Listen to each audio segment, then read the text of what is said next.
Good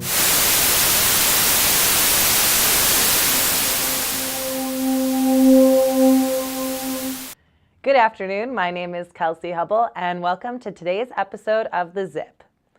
Just in case you thought that corruption left town when Kwame Kilpatrick went away for 28 years, well, Detroit City Councilman Gabe Leland was indicted today on bribery charges. He's accused of shaking down a local businessman for $15,000 in exchange for resolving a property dispute. $15,000? Really, Gabe? Gabe. If you're going to get indicted, do it for a lot more than $15,000. It honestly should be a crime to sell yourself that short. So good news, bad news, Wayne Staters. Your school's neighborhood used to be a haven for prostitutes and junkies. So things are looking a lot better these days, but the bad news is you can no longer afford to live there. We have a solution. Let's try rent control, or better yet, let's just bring back the prostitutes and the junkies. And as if working a minimum wage job wasn't bad enough, protesters at rallies this week promoting the $15 an hour wages bumped up against some trouble. In Detroit, politicians Rashida Tlaib and Abdul Al-Said were among those arrested. And far worse, in Flint, a pickup truck slammed into protesters, injuring 8 people. The good news, none of the injuries were serious, and it doesn't appear to be intentional. And now, a reminder that pizza is so much more than pepperoni and mushrooms. Kudos to Pie Side Pizza in Trumbull in Detroit for thinking outside of the flat box. The Woodbridge Pizza joint announced its fall menu. One item, the Fig Lebowski. Bacon, caramelized onion, figs, and a honey drizzle over a cracked black pepper crust. The new menu isn't available until October 8th. God damn it. So we just couldn't wait until then. We ordered the Spin Doctor. White pizza, mozzarella, spinach, dates, bacon and goat cheese.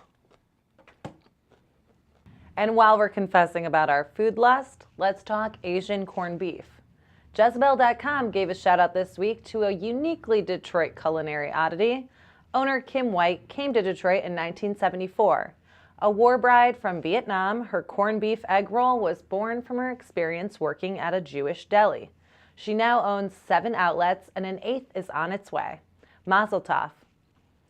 Kanye West, lover of Trump, came to town this week to visit Dan Gilbert and look at Gilbert's StockX company, which peddles used sneakers. Most media outlets paid his visit pretty straight, but not Lee DeVito of Metro Times, who wrote, "Fresh off the heels of his pro-Trump SNL rant, Kanye West touched down in Detroit to guzzle the Kool-Aid of another rich white guy with too much power, Dan Gilbert." Can't say I disagree. And speaking of rich white guys, Keith Crane will not give up his jihad against the city's bike lanes.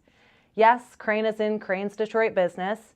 Detroit's own Montgomery Burns has his shorts in a knot because he thinks no one actually uses them, particularly in the winter. But honestly, I think the bicyclists might need to be protected from drivers like Crane who hate these bike lanes.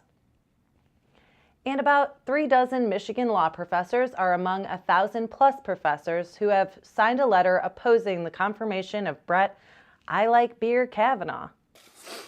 I drank beer with my friends. Almost everyone did. Sometimes I had too many beers. Sometimes others did. I liked beer. I still like beer. Well, Brett, I like beer too.